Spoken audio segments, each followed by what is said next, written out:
Olá, eu sou o professor Martinez e hoje estou gravando aqui um vídeo para a gente falar de um assunto que são os NPCs. NPC é uma sigla em inglês que diz Noun Player Character. Quer dizer o quê? Nos jogos eletrônicos a gente tem personagens que a gente não pode controlar a sua jogabilidade. Então, para quem gosta de jogar videogame aí, fica mais fácil entender o que é um NPC.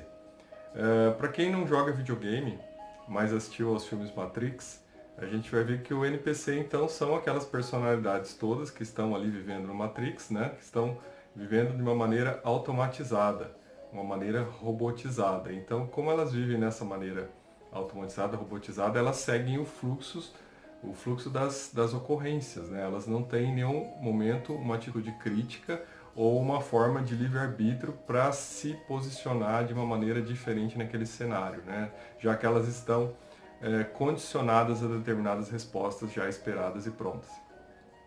Pois bem, quando a gente vai ver na psicanálise isso, a gente vai entender que, e buscando lá em Jung a explicação para isso, que existe um inconsciente coletivo, né? E esse inconsciente coletivo ele antecede a existência do indivíduo. Então toda pessoa quando nasce, ela vai receber uma carga de informações já pré-estabelecidas, né? Uma carga de instruções culturais, de uma maneira civilizatória de viver que já está estabelecida.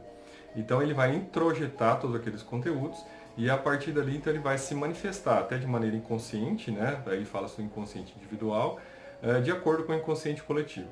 Então, no geral, todos nós acabamos assimilando então a cultura pré-estabelecida e vamos aí reproduzindo isso de uma maneira contínua de geração em geração, porque isso faz parte então desta aprendizagem que vai acontecendo durante o tempo e vai se cristalizando, né, e criando a forma como a sociedade vive, né, a partir das experiências que vingaram, as experiências que foram as vencedoras aí no tempo, as quais nós chamamos de arquétipos.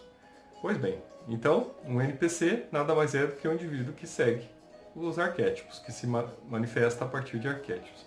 Até aí não há nenhum problema, né? Então, se nós formos pensar no Matrix também, a gente viu no filme que existem pessoas que querem voltar para o Matrix, né? Que saem do Matrix e querem voltar para o Matrix. O que vai diferenciar de pessoa para pessoa, e isso sim é importante, é a sua capacidade de lidar com esses arquétipos, com esses inconscientes coletivos, né? Com esses modelos cristalizados que vão atuar sobre as pessoas. E aí que o Jung vai explicar, né? Quando o indivíduo está lá submetido ao arquétipo, a gente tem que avaliar se ele está adequado, se ele está bem, se ele está em equilíbrio, se ele está centrado, né? Ou se ele está em algum processo de sofrimento, algum processo de desajuste. Né? O desajuste a um arquétipo vai levar a pessoa a viver o que? As neuroses adaptativas. Então ela vai buscar algum tipo de compensação interna, né? Ou algum tipo de compensação externa para conseguir se manter naquele modelo. Daí que é importante a gente fazer essa análise da influência, né, dos modelos que vêm externamente sobre o indivíduo. Geralmente a gente percebe, principalmente quando há processo de coletivização, né, de imposição de modelos, que a pessoa, para poder não questionar aquele modelo, né, para poder se manter conectada àquele modelo, mesmo naqueles momentos onde ela perceba que não existe uma coerência intrínseca. Então, para evitar a sua individualização, muitas vezes ela tem que fazer essas compensações neuróticas, né? Então, ela vai compensar de alguma maneira interna ou externa.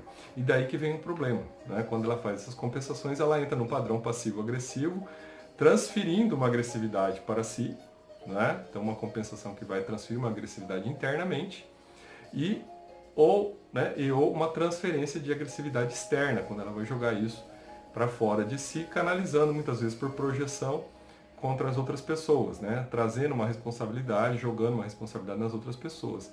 Então aí a gente vê bem o processo do NPC, né? Esse indivíduo que está no automático, que está sendo movido por esses modelos inconscientes e não está conseguindo gerenciar, não está tendo livre-arbítrio para fazer as devidas correções de rumo, para se manter, né, de uma maneira autônoma, independente, né, com algum autodiscernimento, não é? E algum tipo de liberdade que possa, né, focar naquilo que é melhor para si. Daí que vem o grande problema dos NPCs, né, que seriam esses modelos então, de pessoas que estão em algum determinado tipo de robotização existencial que não as permite se libertar daquilo, né? Elas seguem naquele fluxo e ficam presas naquele modelo. Para sair desse processo, claro, se exige, né, avaliar, e a pessoa tem que avaliar em si qual é a sua necessidade de ser aceita, né?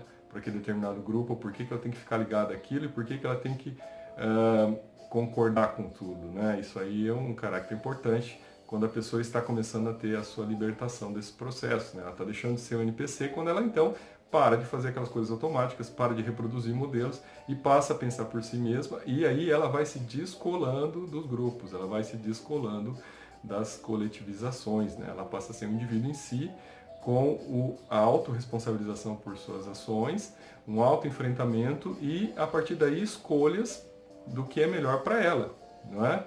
E não para o grupo, escolhas que ela faz internamente que vão, então, encaminhando ela para o centramento do self, do que o Jung vai dizer que seria a terapia adequada para esses casos.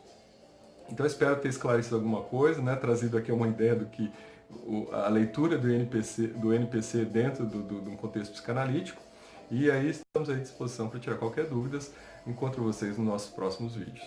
Eu sou o professor Martinez e estamos aqui sempre falando um pouco de psicanálise, direito e outros assuntos interessantes aqui para todos nós.